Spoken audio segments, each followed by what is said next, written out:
Casey Cameron looked at the sweatshirt with her most critical eye.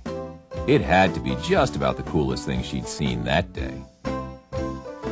"This is the one I want," she said eagerly to her mom, who was looking at some dresses. "I don't know, honey. Do you think it's appropriate for school?" Casey sighed loudly at just how utterly uncool grown-ups were. "Mother, you said I could pick out my own clothes this year, and this is what I picked out. This shirt is so cool, all the other kids will think I'm the coolest thing in the whole entire school. Please, please, please, can I have it?" Well, after a few more pleases and just a bit more begging and pleading, Mrs. Cameron finally gave in. After all, Casey wanted it, and cool was cool. No one could argue with that. So on the first day of school, Casey put on all of her coolest clothes. She put on her new sweatshirt, her radically cool pants, her ever-so-cool electric pink socks, and her absolutely too cool shoes, the ones with the lime green laces. And as she stood in front of the mirror looking at just how cool she looked, she couldn't wait to get to school to show all her friends all the cool stuff she picked out all by herself, which made her feel even cooler.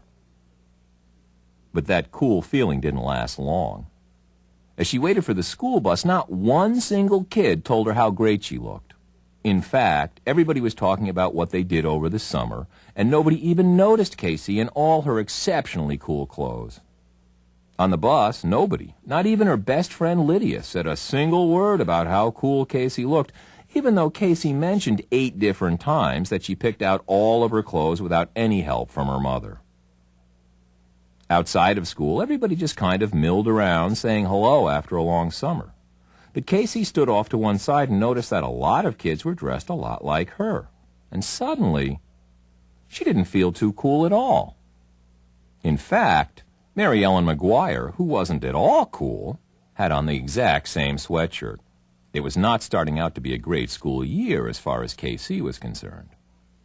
And things got worse from there. At lunch, Warren Grant accidentally spilled a gigantic glob of ketchup all over Casey's new cool shirt, which was not exactly what Casey had planned. And by the time she got home that afternoon, she felt about as uncool as she had ever felt, ever.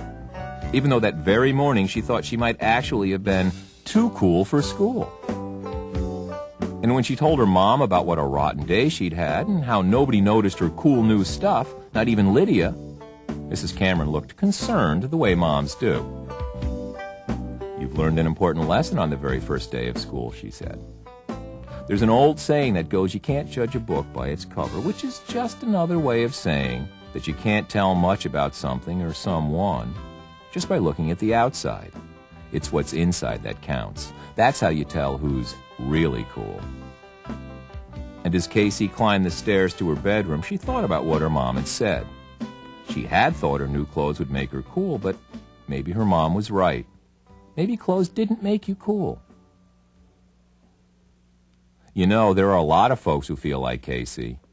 They think that if they wear certain kinds of clothes, cool clothes, that their clothes will make them cool too. Some kids like to wear a certain brand of basketball shoes, or a certain kind of shirt, or just the right kind of jeans. They want the coolest, latest clothes because they think it makes them cool. And while it's certainly important to want to look your best, you don't have to have the newest, the latest, the coolest, or the hottest clothes to look good, or to feel good about yourself. You can be cool no matter what you wear, or how you look, because cool isn't something you wear. Cool is something you are. And listen, you aren't cool just because you have all the latest toys or the coolest bike on the block either. It's not your things that make you cool. It's what you are that makes you cool. And you aren't cool just because you live in a big house or because your family drives a fancy car. Things don't make people cool. In fact, you can't tell anything about someone just by looking at what they own. Even so, we all make decisions about people by the way they look or by the things they own. When we see a kid who looks smart, we think that she must be smart, even if she really isn't. When we see a kid whose room looks like a toy store, we figure she must be really lucky and happy to have all that stuff, even if she's not really lucky or happy at all. When we see someone who looks different from us, we believe that because they look different, they must be different as well. Once again, we all make decisions about people based on how they look. It's just a natural thing to do. Yet looks can fool you. Just because someone looks different from us, that doesn't mean that they are different. They have pets and moms and dads and brothers and sisters, just like we do. Even though someone looks different, they may still like to read the same books we do. They may like to do the same things we do. They may enjoy the same TV shows, and so on.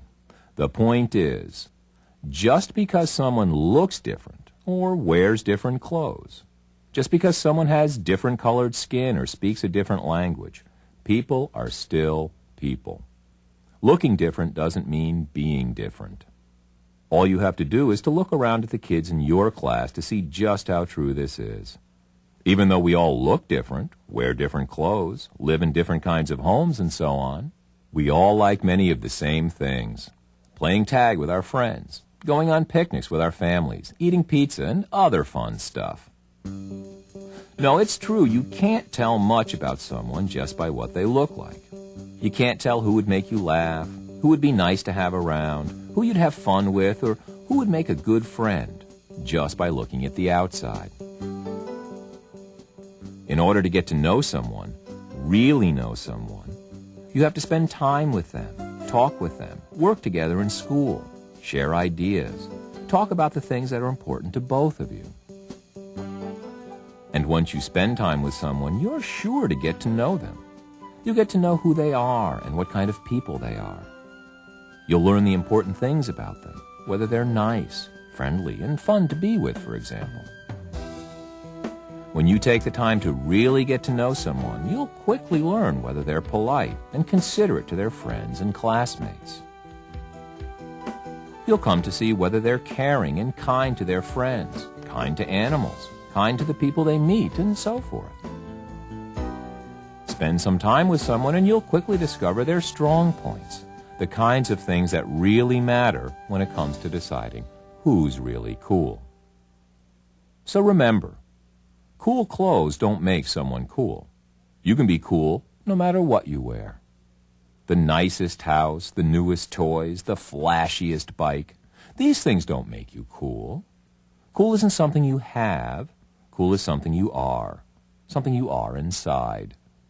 It doesn't matter what color skin a person has or what language they speak. It doesn't matter where someone was born or where they live. These things don't make someone cool. You have to take the time to get to know someone before you can tell what kind of person they are. You have to talk to them, get to know them, share with them, work with them, cooperate with them.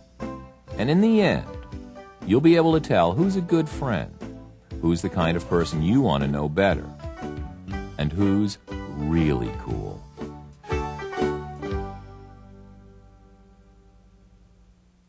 Okay, let's think about who's really cool in your school. Where do we learn about stuff like new toys? What toys are popular in your school? Are you cool if you own cool stuff?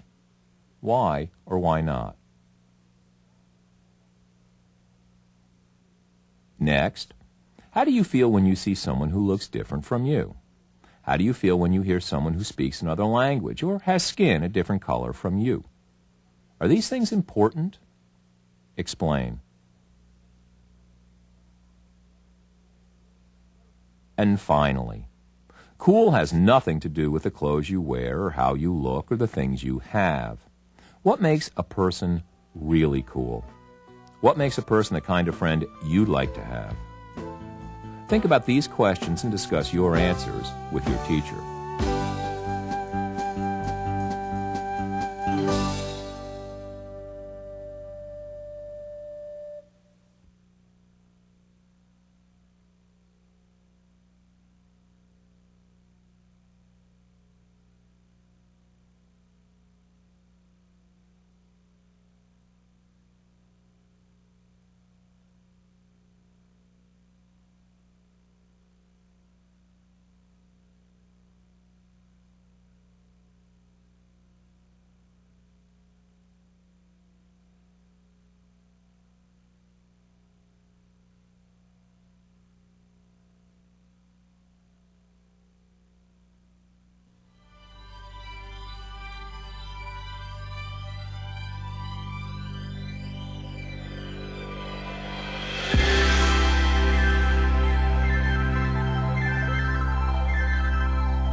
It was that time of year. Time to start preparing for the world-famous, not-to-be-missed Plimpton Elementary School Thanksgiving Song Fest and pageant. Down the hall, Mr. Hamilton's class was just getting the word about the big show. "Now, class," Mr. Hamilton said, "as you all know, this Thanksgiving Song Fest and pageant will require a great deal of preparation. It's important that we do a good job, because your parents and other important guests will be there to see your performance. We must all cooperate and work together to do the best job we can. Now, let's get started by deciding who will be pilgrims, who will be Indians, and who will be livestock." "I want to be a pilgrim!" shouted Laurie McNeil. "Me too!" said her best friend Franny Schwab, who always wanted to do what Laurie did no matter what. "Well, I want to be an Indian!" Mark O'Connell called out. "Me too," said a bunch of kids who thought it would be pretty neat to dress up as the Indians who helped the Pilgrims. Well, it seemed that everybody wanted to be either a pilgrim or an Indian, but nobody, not a single kid, wanted to be livestock, because those kids had to wear these dusty old bogus pig and cow heads. Oh, yuck! Finally, Mr. Hamilton had to choose some volunteers to be livestock, and those kids weren't at all happy. In fact, the livestock kids all kind of grumped and growled as everybody planned the rest of the pageant. Things sure hadn't started off too well. And sadly, things only got worse as the day of the pageant neared. The kids painting the scenery got into a fight with the costume guys who were fighting with the kids making the tomahawks. And the cows and pigs were fighting with everybody because everybody was making fun of them because they had to wear these seriously goofy livestock heads. Things were just not going well, and after enough was enough, Mr. Hamilton sat everybody down in the auditorium for a good talking to. "I must say that I'm very disappointed in all of you. This is our Thanksgiving pageant, and it's up to all of us to work together to do the best job we can. We must all cooperate with each other and stop fighting amongst ourselves. In order to get this job done well, it's important for all of us to help each other. Cooperation, working together as a team, is the secret to success. Now, I want to see less bickering and more cooperating." Well, it was true that the pageant was a big job, and everyone had to admit that things would run more smoothly if they stopped fighting and all worked together. So things did change after Mr. Hamilton's little chat. The scenery painters stopped fighting with the costume makers, who stopped bickering with the tomahawk makers, and everybody stopped picking on the poor kids who had to wear those stupid cow heads. And all in all, everybody started working together as a team. And all of that cooperation finally paid off. On the day of the Thanksgiving pageant, the Pilgrims were great, the Indians looked terrific, and the livestock kids got a big cheer from all of the parents in the audience. That's just the way it goes when everybody works together. You know, all you have to do is look around your class to see just how many different kinds of people there are in school. There are big kids and little kids.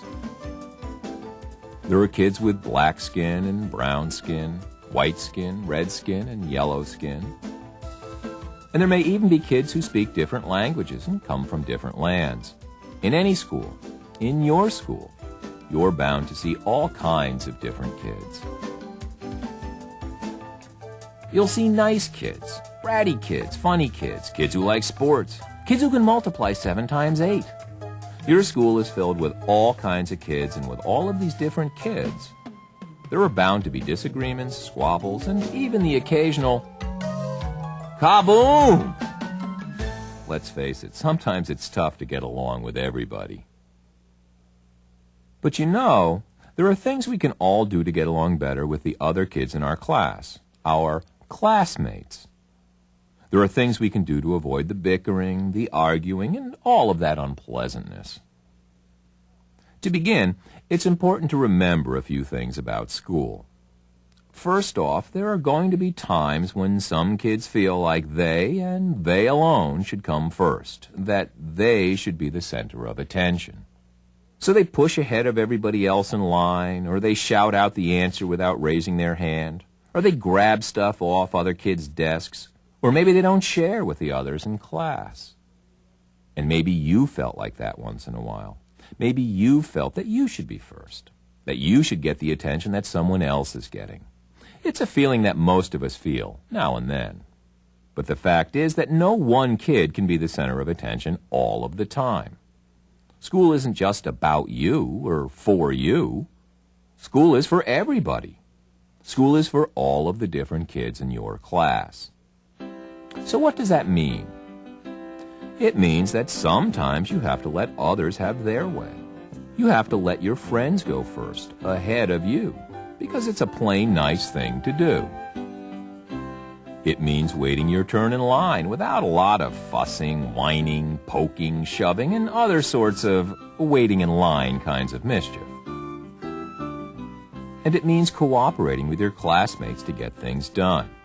When folks cooperate, they all work together as a team. Remember, school is for all of the kids in class, not just you. So cooperate with the other kids in your class to get jobs done quickly, easily, and without a whole lot of fuss and bother. Work together with the other kids in your class to make your school a better place to be and a better place to learn. And cooperate by always remembering that school things are for everybody's use, not just yours. It's your job to take care of things like library books, textbooks, school furniture, and such. Take care of school things so that other kids can enjoy them after you. Remember, the things in your school belong to everybody, so it's everybody's job to take care of them. Now, here's another thing we can all do to get along better with the kids in our school. You know, even though we'd like things to go our way most of the time, that's just not always possible. Once again, there are lots of different kids in school, and you just can't have things your way all of the time. It wouldn't be fair. And so there are times when you just have to find ways to solve the differences between you and a friend. One excellent way to solve differences is to find a compromise when you and a friend disagree. Let's look at an example of a compromise. When you compromise with a classmate, you give in a little and they give in a little. Instead of fighting over a game during a rainy day recess, you might say something like, "Okay, you go first today, I'll go first tomorrow." When you compromise, you get what you want sometimes, and your friends get what they want sometimes. You go first today, they go first tomorrow. They choose what to play now, you choose later. Compromises settle disagreements before they become disagreements. It's true that it isn't always easy getting along with our classmates, but there are some things everybody can do to get along better. First, it's important to remember that there are lots of different kinds of kids in school. And in order to get along with all of these different kids, it's important to remember that school is for everybody, not just you. No one can be the center of attention all of the time. No one gets to go first all of the time because it just wouldn't be fair. Now, would it? It's also important to remember that school stuff belongs to everybody, and it's your job to take care of these things so that other kids can use them and enjoy them after you. It's one way we can cooperate with our classmates. It's also important to cooperate with the other kids in school to get work done quickly and without a lot of bother. When folks cooperate, they work together as a team, sharing the work. We can also cooperate to make school a better place to learn. We can help each other to learn. We can help each other keep school neat, clean, safe, and a fun place to be. We can all cooperate in many ways, but when disagreements do come up, we can look for ways to compromise with our friends so the disagreements end without a lot of fussing and feuding. We can give a little, and our friends can give a little. We can share sometimes, go second sometimes, let the other guy have his or her way sometimes. These are ways we can compromise and get along better with others in school. So remember, you can make your school a better, more enjoyable place to learn by cooperating and learning to compromise with the other kids in your class. After all, these kids are not only your classmates, they're also your friends.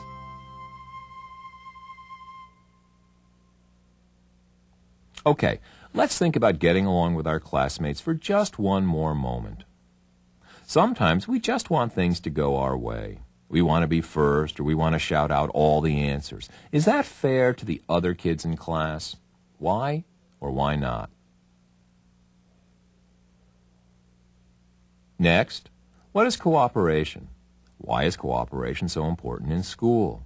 How can you better cooperate with the kids in your class? Explain your answers. And finally, let's say you want to jump rope at recess, but your best friend wants to play kickball. You could fuss and fight over the disagreement, or you could find a compromise. What might be a good compromise in this case? Think about these questions and discuss your answers with your teacher.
There were 3 things Mickey McNeil hated more than anything else in the whole world.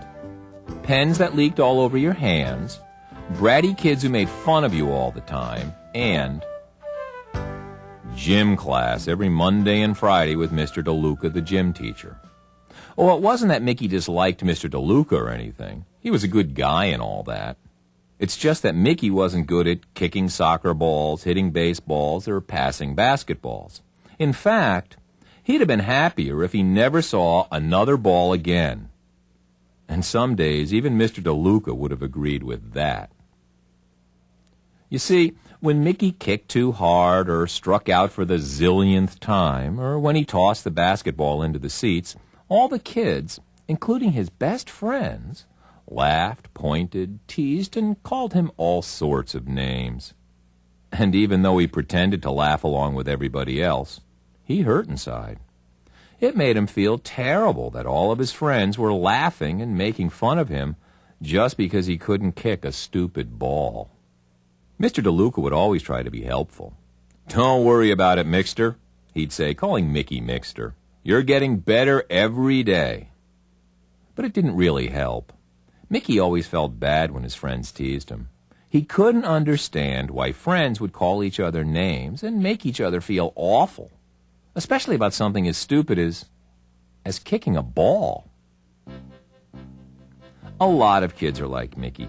They can't understand why kids can be so mean to each other, why kids would tease each other, call each other names, and just make things harder than they ever had to be. But sad to say, this type of teasing goes on every day in school. You'll see it in your classroom, in the cafeteria, on the playground at recess, or in gym class. Somebody's always teasing someone about something somewhere in school. We all know what teasing is. Teasing is when we make fun of somebody, call them names, make fun of how they look or how they act, how they dress, or what they do or say. Now, teasing can be good-natured and fun, but all too often it's harmful, aimed at hurting someone's feelings. Sadly, people are often teased about their weaknesses. If someone can't sing well, sure enough, they'll be teased about it. If someone dresses differently or talks differently, if someone acts differently from us, They may be teased about those things that make them different from the rest. If someone is smaller or weaker or just different, they get teased. We don't often poke fun at our good friends or at people like us. It's usually kids who are different, who aren't a part of our group, that are picked as targets for teasing. Boys tease girls all the time and about stupid stuff, too. Part of the reason for that is because boys and girls are different. And girls tease boys and call them stupid names just because they're boys, just because they're different from them. Big kids tease little kids because it makes them feel bigger and stronger. Strong kids tease weaker kids. You'll never see a weak little first grader teasing a big, strong fifth grader, unless, of course, he has a serious case of the stupids. Kids from other neighborhoods and kids from other countries are teased for no other reason than they aren't from here. But as we said, not all teasing is bad. Not all teasing is meant to hurt someone else. Some teasing can be just plain fun. During a baseball game, the kids on the field tease the batter. The fans tease the ump or the other team. This kind of teasing is fun because no one gets hurt. When your best friend tells you that you look like the leaf monster when you slip and fall in the wet leaves, it's all just in fun.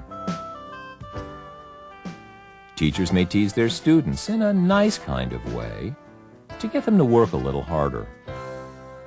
And students may even tease their teachers just to let them know they like them. When the school nurse teases you about growing so fast that you'll be 113 feet tall by summer, well, that kind of teasing is the best kind of teasing of all, the kind that just makes you smile.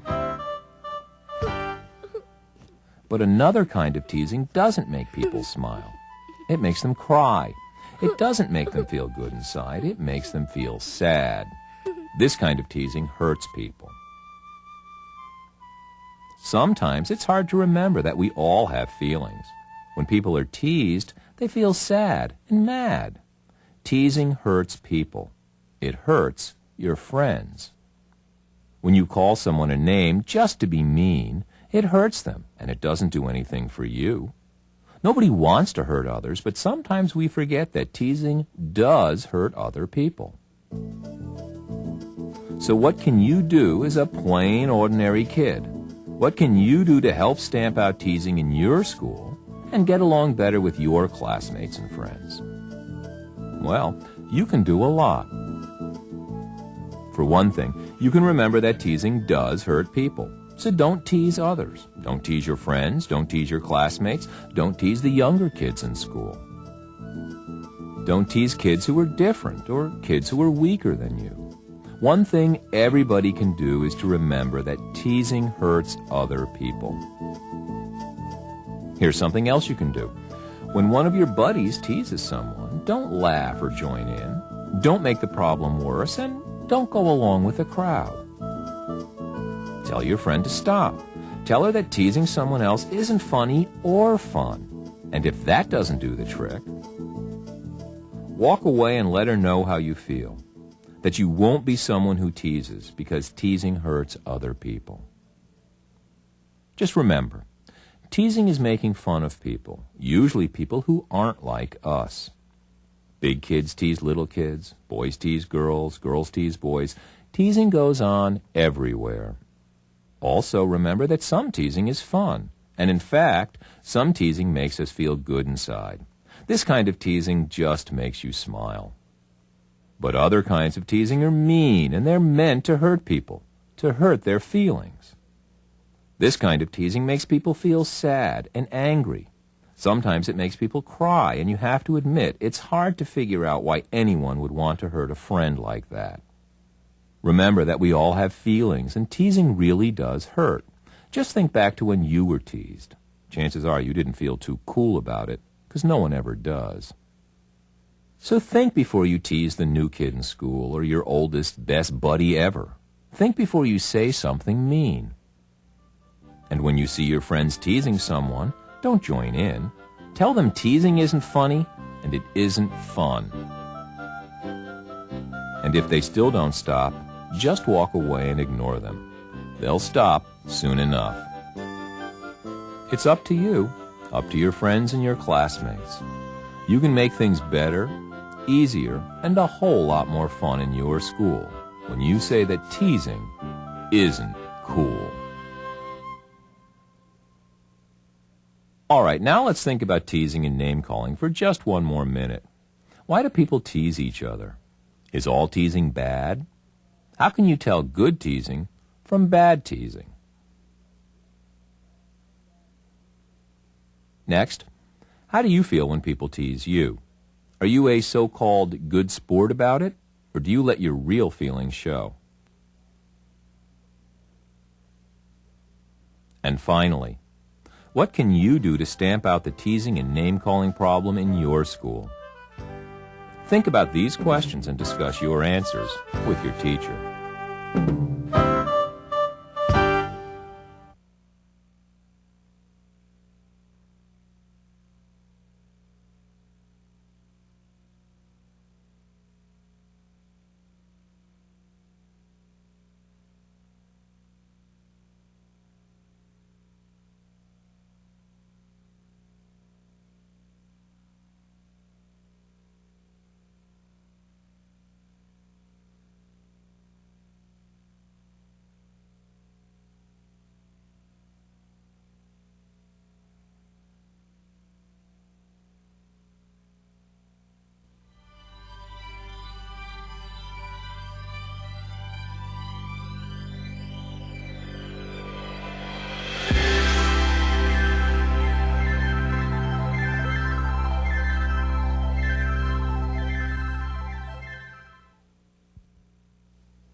Before he stepped foot in school, before he even stepped into the building, Mr. King, the third-grade teacher, refereed his first fight.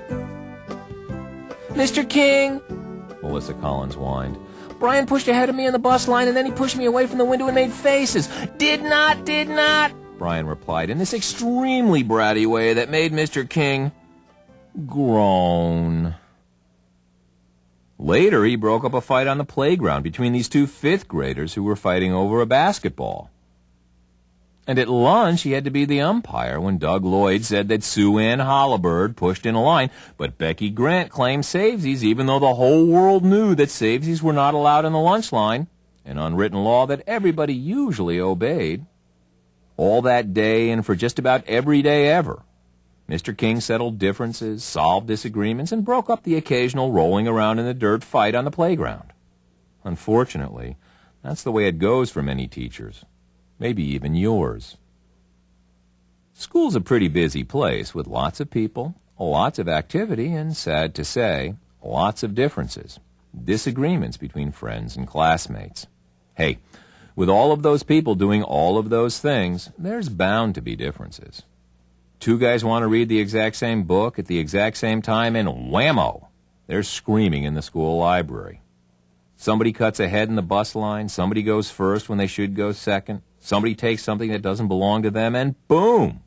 You have blow-ups from one end of school and back again.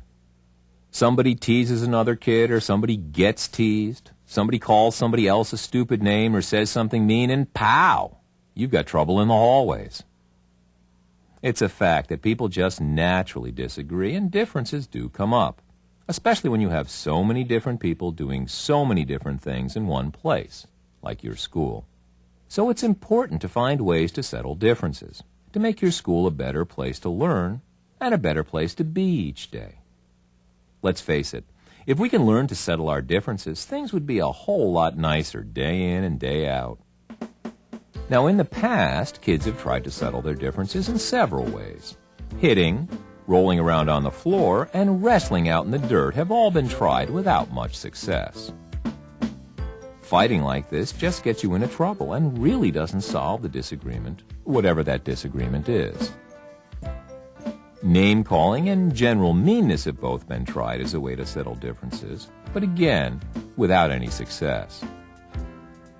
When you call someone a name or when you're mean, it makes them mad, and things only get worse. Nothing is ever settled by calling someone a name, by teasing, or by being mean. It just makes things worse for everybody. Another way kids try to settle differences between themselves is, as we've seen, by running off to get some unfortunate grown-up involved. A bus monitor, a teacher, the crossing guard on the corner, or some other someone with more important things to do than referee some silly argument about some silly thing. Kids have been using grown-ups as argument referees ever since kids and grown-ups were invented. Unfortunately, this approach has had limited success. Grown-ups don't like being referees over silly disagreements like who gets to use the globe first or who closes the window in class. It just isn't fair to pull a teacher away from what they're doing to settle an argument you should be able to work out yourself. And the sillier the disagreement, the more unfair it is. So, fighting doesn't work. Name-calling, teasing, and general meanness don't work. And telling some grown-up about your troubles doesn't really work either. There has to be a better way. And fortunately, there is. Yes, folks, you, ordinary everyday kids, can learn to settle your own differences. You don't have to be a genius, and you don't have to be a grown-up to learn how to settle differences between you and your friends. It's easy, once you know how. Just listen. First off, when you find yourself having a disagreement with someone in school, stop to ask yourself if this is really something worth arguing over. Or is it something kind of silly, bordering on a little stupid? Ask yourself, why am I arguing? Are you disagreeing over something that really matters to you? Or are you bickering just because you feel like bickering? If it really isn't worth a big Megillah, don't make a big Megillah over it. That makes sense, doesn't it? If it is an argument worth arguing, stop for a moment and try to see the other guy's side of things. Maybe you're wrong about this one. Maybe the other guy is right. Or maybe you're a little right, but the other guy is a little right too. Arguments, disagreements, and differences usually have two sides, and you should try to think of both. If you can see both sides to a disagreement, maybe you can find a compromise, a way to settle your differences so that both of you win a little and both give in a little. Here's another example. Let's say both you and a friend are chosen to be flag monitors. You know, the kids who raise the flag each morning. Anyway, both you and your classmate argue because you both want to raise the flag every day. A real problem, wouldn't you say? Well, you could compromise. Something like, you raise the flag one day, and your friend does it the next. Then you, then her, and so on. That would be a compromise. Now, you don't get to raise the flag every day, and neither does your pal. But you both get to do it some of the time, and that's better than nothing, right? Well, that's the way compromises can settle differences between friends. Okay, now let's say you're playing hopscotch, and you say if you land on the line it's good, and your friend says no, it isn't. If you can't find a compromise, see if the two of you can agree on a kid referee, someone you both trust, who can act like a judge and help you settle the differences between you. You could explain your side of things, calmly and without a lot of name-calling and a lot of screaming and yelling. And your friend can explain his side of things without a lot of teasing, fussing, and other kinds of unpleasantness. And in the end, you let your referee decide, and you go on with the game, go on with the day, go on with your life. Sometimes using another kid to settle differences is the best way to get things fixed. But if you really have an important disagreement with a classmate, and it's really worth fighting over, and you don't see the other guy's side of things, and you can't work out a compromise or find a kid referee, then by all means talk to a grown-up. Talk to a teacher, or the bus driver, the playground monitor, crossing guard, or some other adult who can help you settle the differences between you. There are differences that just can't be settled by kids alone.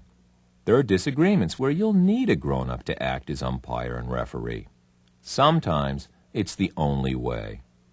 Just make sure that before you run to your teacher or some other grown-up, make sure that it's important, that it really matters, and that you've tried to work things out by yourselves. If you've done this, then talk to a grown-up to get things settled. And one last thing. When the argument is over, make sure it's over. Don't stay mad, and don't try to get even. Let it go and get on to something new. Nothing is worth fighting over forever, so patch things up and move on. It's true that there are bound to be disagreements, arguments, and differences between all of the different people you meet in school. It's natural, and there's not much anybody can do about that. But you can settle those differences quickly by deciding if it's really worth fighting over, trying to see the other guy's side of things, looking for compromises, using kid referees, and using teachers and other grown-ups as a last resort when all else fails.